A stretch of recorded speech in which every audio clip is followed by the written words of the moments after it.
வணக்கம் big Boss season 8. So இன்றைக்கி பார்த்தீங்கன்னா தீபக் வந்து ஜெஃப்ரியை கூப்பிட்டு ஒரு அட்வைஸ் பண்ணிக்கிட்டு இருக்காரு.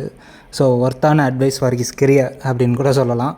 ஸோ தனியாக கூப்பிட்டு, ஜெஃப்ரி நீ பாட்டெலாம் செமையாக பாடுற, அதெல்லாம் நல்லா இருக்குது, பார்க்குறதுக்கு நல்லா இருக்குது, ஆனால் அது மட்டும் போதாது, நீ வந்து ஒரு ரியல் ஸ்டேஜ் பெர்ஃபார்மராக மாறணும், அப்போ தான் வந்து மக்களை அட்ராக்ட் பண்ண முடியும்.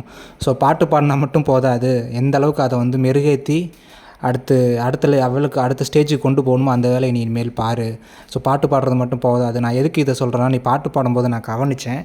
ஸோ நீ வந்து என்னென்னா பாட்டு பாடுற, நானாக நான் இல்லை தாயன் பாடுற, சும்மா தலையை மேலே காமிச்சிக்கிட்டு கழுத்தை சாய்ச்சிக்கிட்டு அந்த மாதிரி பாடிக்கிட்டு இருக்க, கையில் பாக்கெட்டில் கையை விட்டுக்கிட்டு இப்போ அந்த மாதிரி பாடிக்கிட்டு இருக்க.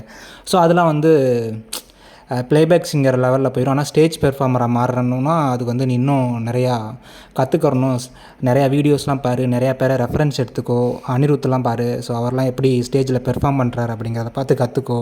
ஸோ பென்னி தயால்லாம் பார்த்துக்கோ. ஸோ இந்த மாதிரி நீ நிறையா கற்றுக்கிற வேண்டியது இருக்குது. நான் வந்து அட்வைஸ் பண்ணுறேன் உனக்காக.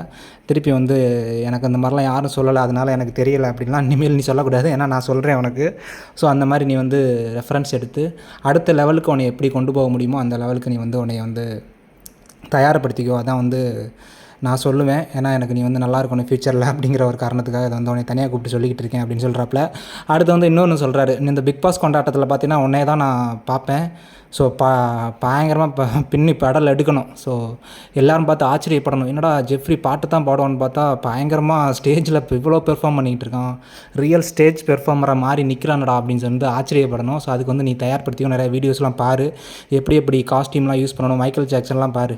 ஸோ அவர் எந்தெந்த மாதிரி காஸ்டியூம் யூஸ் பண்ணுவார், எந்தெந்த மாதிரி ஷூஸ்லாம் போடுவார், ஸோ கையில் அந்த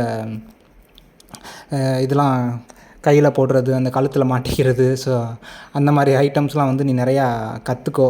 ஸோ உன்னை வந்து நீ மாற்றிக்கோ, அடுத்த லெவலுக்கு அப்போ தான் கொண்டு போக முடியும். ஏன்னா பாட்டு பாடுறது மட்டும் போதாது, மக்களை வந்து எப்படிலாம் எந்தெந்த வகையிலலாம் அட்ராக்ட் பண்ண முடியுமோ அதையெல்லாம் நீ கற்றுக்கிறணும்.